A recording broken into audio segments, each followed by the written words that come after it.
ওই যে শিশু পার্টি বলি আমি, এনে তো হইল ন্যাশনাল, সিতে হইল শিশু, পিতে হইল পার্টি, ন্যাশনাল পার্টি মানে শিশু, ন্যাশনাল শিশু পার্টি। আরে তোমরা জাতীয় পার্টিকে দূষর বলো, জিএম কাদেরকে দূষর বলো। জিএম কাদের পরিচয় জানো? জাতীয় পার্টির শিকড় কোথায় জানো?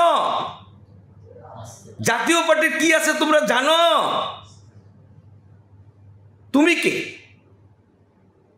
যদি দূষর হিসাবে কাঠগড়ায় দাঁড়াইতে হয় তাহলে ওই সার্জিসের আগে দাঁড়াইতে হবে এনসিপি পার্টি, শিশু পার্টি।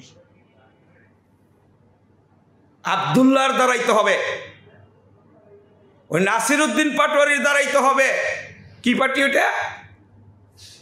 এই না, ওই যে আপনার নাগরিক পরিষদ নাকি, নূর, বিপি নূর, গণ অধিকার পরিষদ। ইসরায়েলের দূষক মুসাদের কাছে টাকা এনে ওই এত কিছু করছে।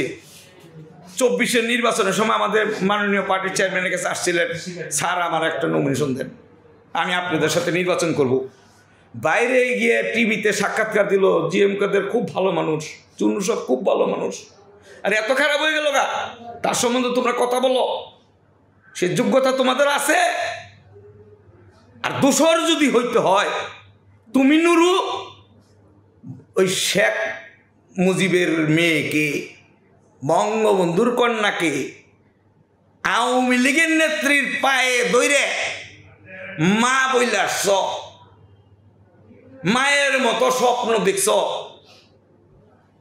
সার্জিসরা ছাত্রলীগ করছে, এই পুলিশ হত্যা, এই যে আপনার আন্দোলন হয়েছে, আন্দোলনের আমরা সমর্থন করি। আমাদের পার্টির চেয়ারম্যান, মাননীয় চেয়ারম্যান ওপেন জনসভায়, গাজীপুরের জনসভায় বলছেন পার্টির গঠনতন্ত্র মোতাবেক আমাদের জাতীয় পার্টির সম্পাদক মণ্ডলীর মিটিংয়ে, প্রেসিডিয়ামের মিটিংয়ে সিদ্ধান্ত নিচ্ছেন আমরা তাদের পক্ষে আছি। 18 সনের সংসদে উনি বক্তব্য রাখছেন সরকারের বিরুদ্ধে এই ব্যাপারে। আমরা বিরোধী দল, আমরা বিরোধী দলের ভূমিকা পালন করছে আমাদের নেতা। বিরোধী দল কিভাবে দোষর হয়? বিরোধী দল তো দোষর হয় না। 18 সনে তো আপনারা নির্বাচন গিয়েছেন অনেকেই, আর প্রত্যেকটা উপনির্বাচন আপনারা করেছেন। ও পাশ করলে আজকে ইসরা, উনি কিভাবে পাশ করলেন? নির্বাচনই তো অবৈধ, সরকারই তো অবৈধ। উনি মহানগর সিটি কর্পোরেশন মেয়রকে কিভাবে হয়? চট্টগ্রামে কিভাবে হয়? আমাদের মুস্তফা, গোলাম মুস্তফা রংপুরের সিটি মেয়র 1.5 লাখ ভোট বেশি পেয়ে পাশ করছে, তারে বাদ দিলেন। তাহলে সার্জিসের তো বিচার হওয়া উচিত।